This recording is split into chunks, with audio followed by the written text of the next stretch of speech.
Welcome to the all-new Hoop Nova, your ultimate source for everything basketball. Wemby not taking that Supermax, is that putting unfair pressure on NBA stars to take less money? It's also Wemby putting his money where his mouth is. And so I think he deserves praise for prioritizing winning. He just watched Jalen Brunson do the same thing and celebrate a championship. Victor Wembanyama has everyone talking, and not just because of his incredible play on the court. According to reports, the San Antonio Spurs superstar agreed to a 5-year contract extension worth approximately $252 million, even though he could have pursued a significantly larger deal under different contract structures. The decision has sparked one of the biggest debates in the NBA. Some fans see it as a selfless move that gives the Spurs more flexibility to build a championship roster around him. Others believe he willingly left tens of millions of dollars on the table, raising concerns about what this could mean for future superstar contracts. What makes the story even more interesting is the timing. On the very same day Wembanyama's extension became public, the newly elected head of the NBA Players Association suggested that players accepting smaller contracts to help their teams could become a serious issue for the league. That immediately shifted the conversation from one player's decision to a much larger debate about the future of player salaries and competitive balance across the NBA. The contract itself is still enormous by any standard. Wembanyama's new extension is reportedly worth around $252 million over 5 years and includes a player option in the final season, keeping him under contract through 2032 if everything goes as planned.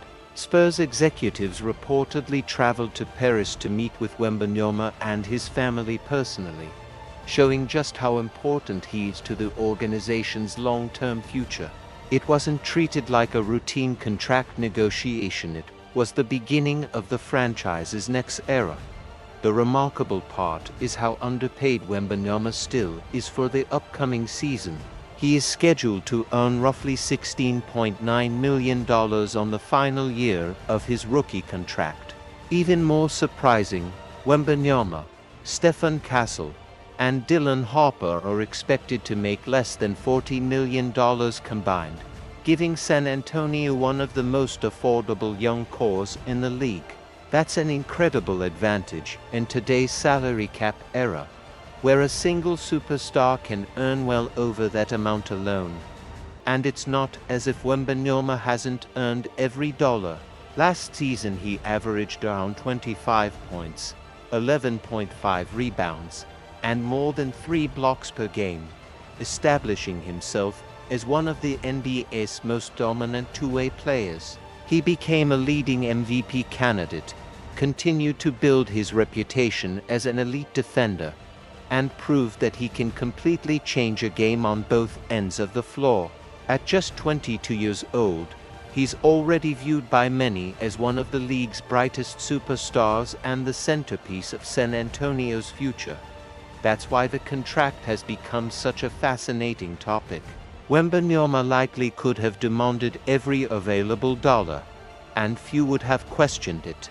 Instead, his decision appears to prioritize the Spurs' ability to surround him with more talent in the coming years.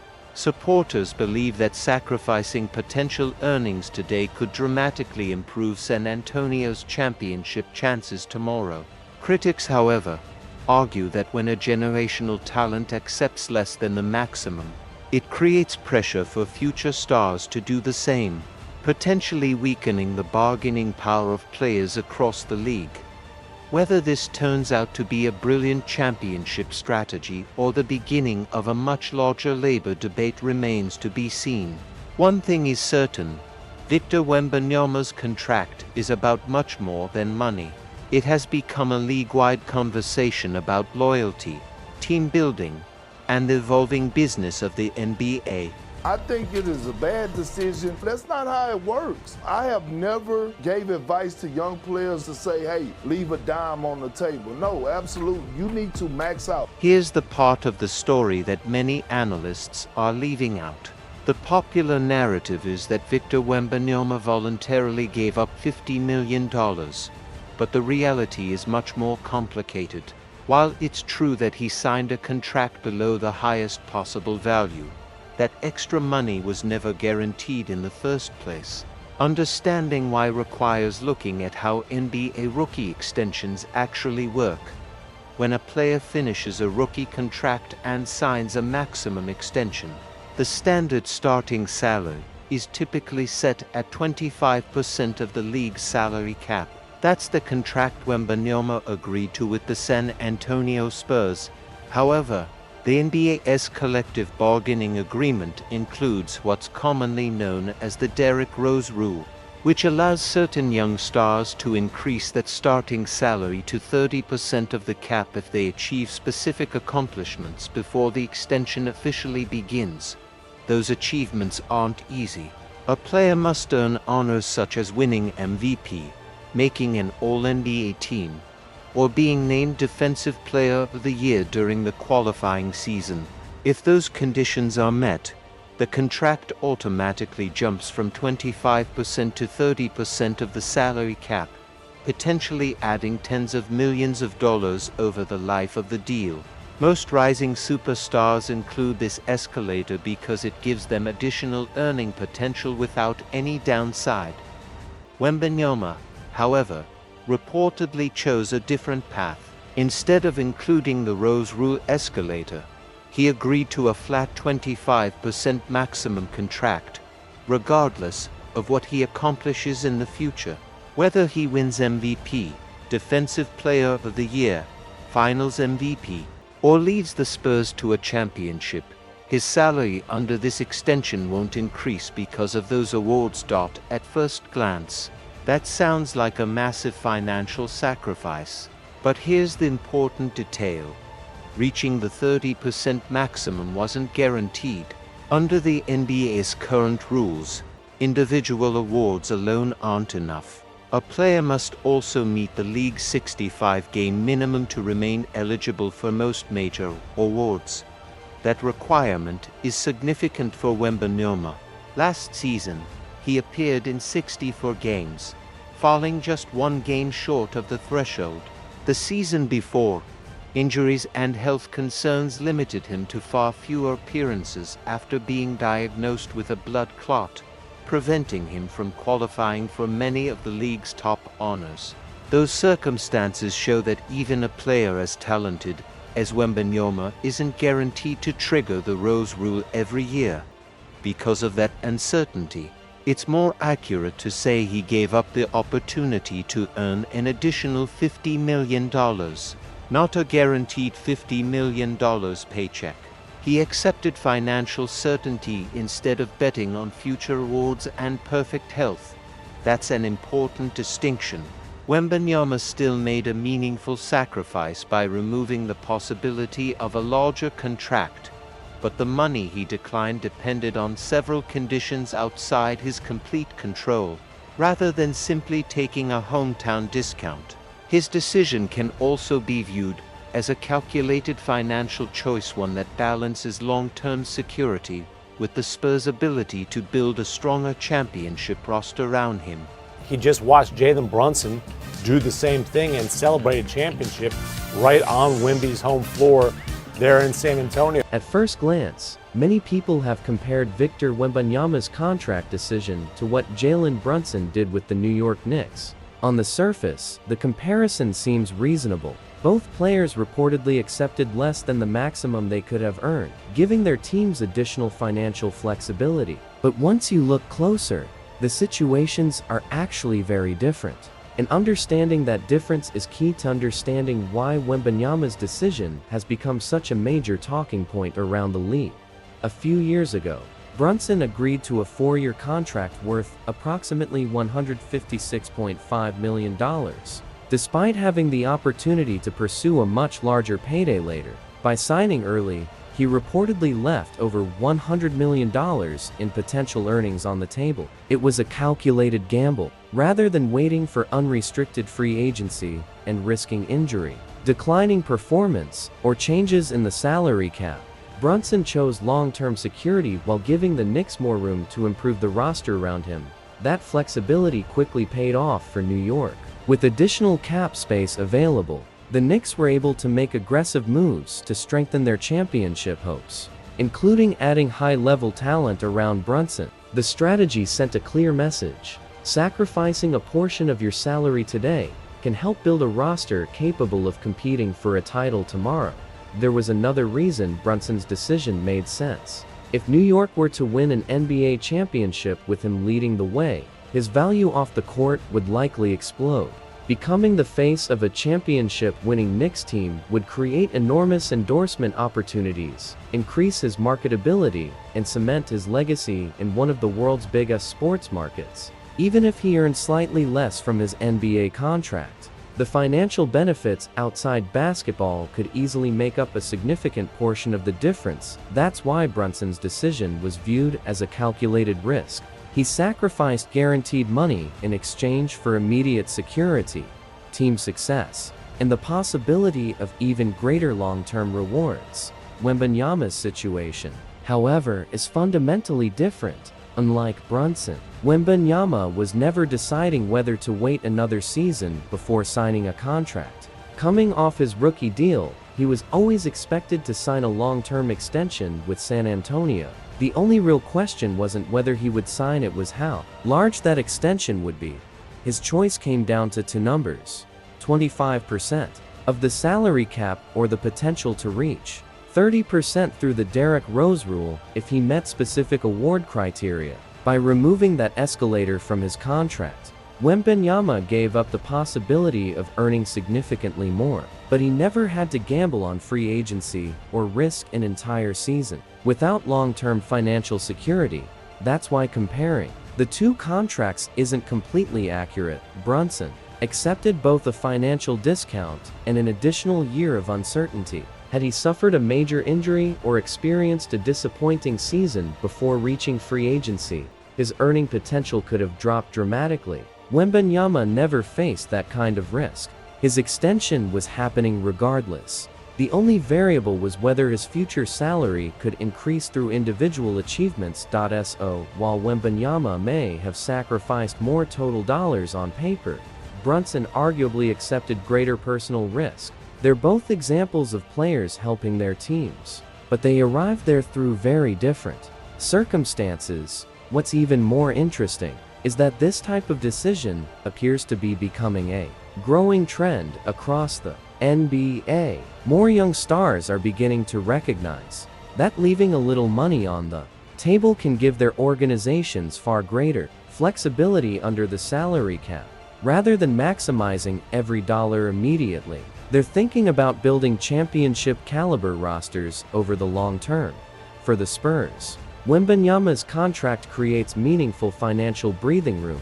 Keeping his extension at 25% instead of allowing it to rise to 30% helps San Antonio remain below the luxury tax during future seasons. That extra flexibility may not sound dramatic today, but under the NBA's current financial rules, even a few $1 million can determine whether a team keeps an important role player or is forced to let someone go. Instead of spending additional money on one contract, the Spurs can spread those resources across the roster, retain valuable contributors, and avoid expensive tax penalties. In today's NBA, maintaining roster depth is often just as important as having superstar talent.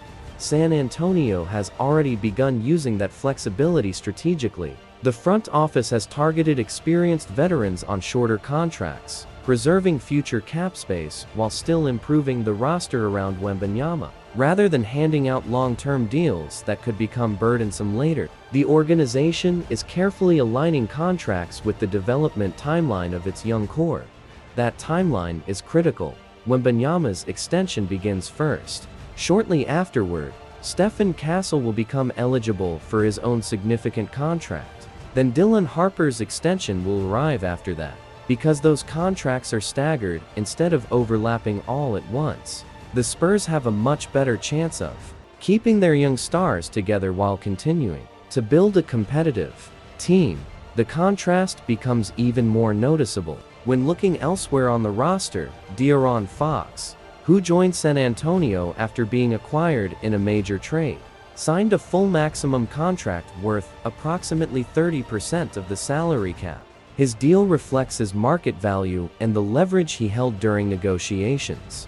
There is absolutely nothing unusual about that Fox earned every dollar of his contract through years of all-star level production.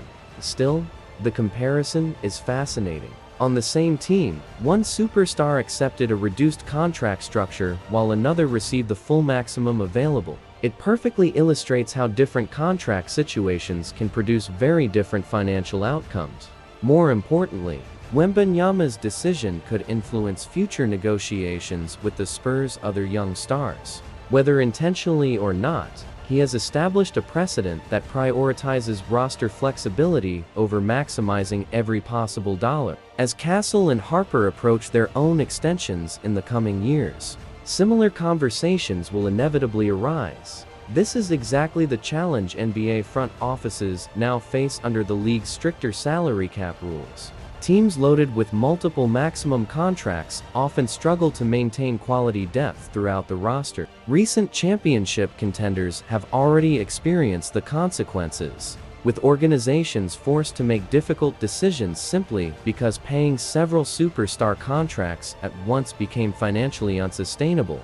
For San Antonio, Wembanyama's extension isn't just about one player earning slightly less money. It's about creating a financial blueprint that could keep an elite young core together for years. Whether that strategy ultimately leads to championships remains to be seen.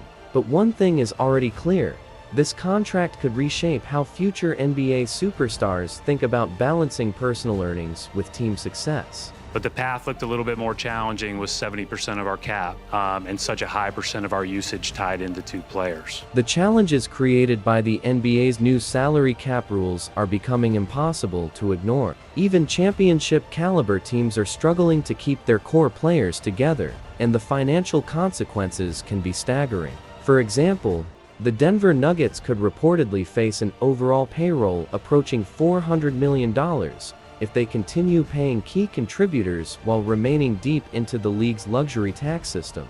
That's the reality created by the NBA's increasingly restrictive financial rules. At the center of those restrictions is the second apron, a salary threshold that acts as a powerful spending barrier for high payroll teams. Once a franchise crosses that line, the penalties go far beyond simply paying additional taxes. Teams lose valuable roster-building tools, face significant restrictions on trades, and can even have future draft picks frozen or limited. In other words, exceeding the second apron doesn't just cost money, it makes building and maintaining a championship roster much more difficult. This is why Victor Wembanyama's contract decision matters so much.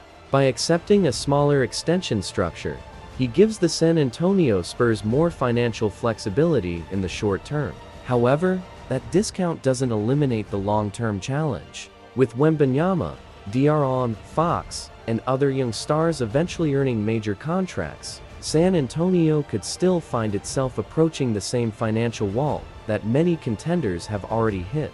His decision may delay the problem, but it doesn't completely solve it. Interestingly, while many analysts praised Wembanyama for helping his team, the NBA Players Association expressed a very different perspective. During Summer League, the union's new executive director, David Kelly, argued that players should never feel responsible for sacrificing their own earnings simply to keep a roster together. He criticized the second apron system, suggesting it places unfair pressure on star players and forces difficult financial decisions that can weaken successful teams.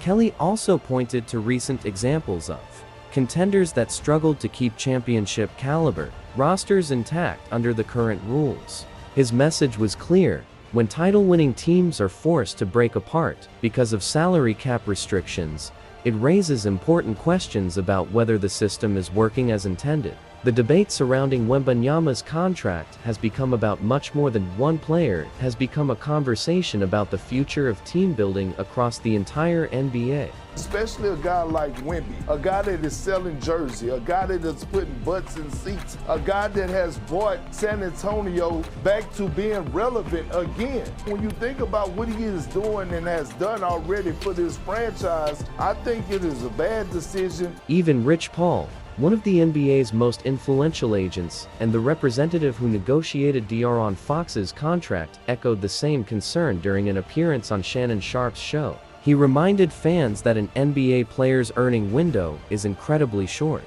arguing that athletes have only a limited time to maximize their income, unlike executives whose careers and salaries often continue to grow with age.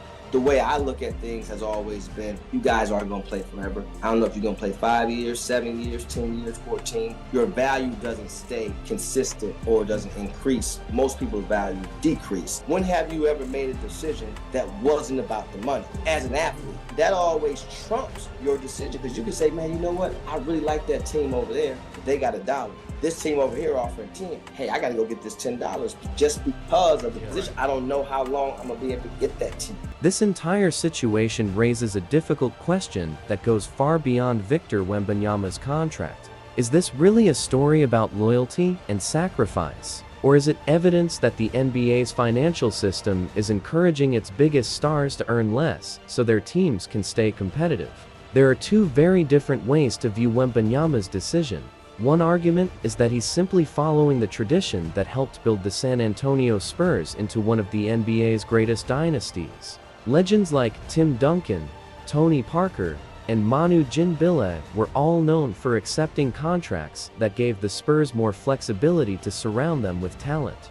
The result was years of sustained success and multiple NBA championships. From that perspective, Wembanyama is continuing the same championship-first philosophy that has defined the franchise for decades. For Wembanyama personally, the decision also makes financial sense. At just 22 years old, he is expected to sign several more lucrative contracts throughout his career. On top of that, endorsement deals, sponsorships, and global marketing opportunities will likely generate hundreds of millions of dollars outside of basketball. If giving up the possibility of additional salary today significantly improves San Antonio's chances of winning championships, it may prove to be a smart long-term investment in both his legacy and career. However, there's another side to the debate. Every dollar a superstar doesn't earn remains with the team, benefiting ownership under the league's salary cap system. Critics argue that while these discounts are often celebrated as acts of loyalty, they also shift financial responsibility from billion-dollar organizations to the players themselves. Instead of teams finding ways to keep championship rosters together, elite players are increasingly expected to sacrifice part of their own earnings. That concern has become even more significant under the NBA's second Apron rules. The league introduced these restrictions to prevent teams from stockpiling expensive superstar rosters, but many believe the unintended consequence is increased pressure on franchise players to accept less than their full market value. The biggest question isn't whether Wembanyama made the right decision for himself. It may very well be the best move for both his career and the Spurs. The larger concern is what happens if this strategy succeeds. If San Antonio wins championships while benefiting from Wembanyama's team-friendly contract, other franchises could point to his example during future negotiations with their own superstars. In that scenario, accepting less money could gradually become the expectation rather than the exception. Instead of being praised as an extraordinary act of loyalty, hometown discounts might become an unofficial requirement for stars who want to compete for championships. Whether Wembanyama is remembered as a visionary leader or simply the first superstar to embrace a new financial reality remains to be seen. What is certain is that his contract has sparked a much bigger conversation, one about competitive balance, player earnings, and the future of team building in the NBA.